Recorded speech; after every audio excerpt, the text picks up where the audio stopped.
take this opportunity to welcome you to this lecture, and what we are discussing is labor. When somebody says a mother in labor, so what is labor?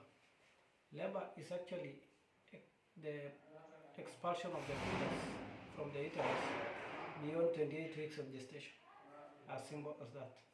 While delivery is actually the birth of the fetus.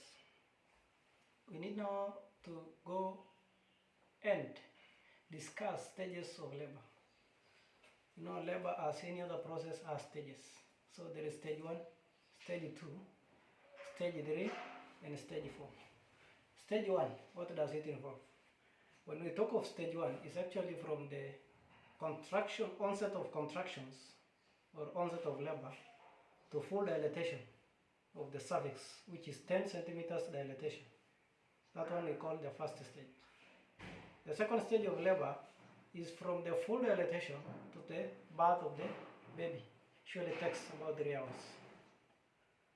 While the third stage of labor is actually from the birth of the baby to the birth of the placenta, which usually takes 30 minutes. The fourth stage is the stage of recovery, whereby you observe the mother for any signs of postpartum hemorrhage. And that one we call the fourth stage. It is a very important stage in observing the mother for the postpartum hemorrhage. We have defined, or we have explained the 4 stages of labor. Now, I want to give you a description of how the cervix dilates. As a process, the cervix dilates during labor. It usually starts with what we call latent phase of cervix dilatation. The latent phase of cervix dilatation is actually from the onset of labor to about 3 centimeters. Usually takes about 8 hours in a primigravida and 4 hours in a multigravida. There is what we call an active phase. This is between 3 centimeters or above, that's between 4 centimeters and full dilatation. This is usually shorter, it takes about 3 hours.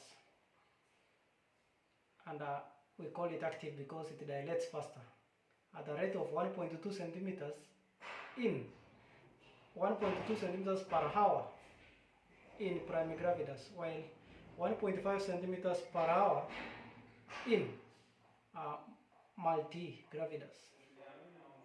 Now, up to that point, we have explained how the cervix dilates simply during labor. There are many other things you can add, but actually, those are the processes. In my next slide, I'll give you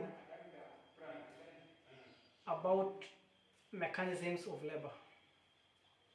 And I still welcome you. Thank you.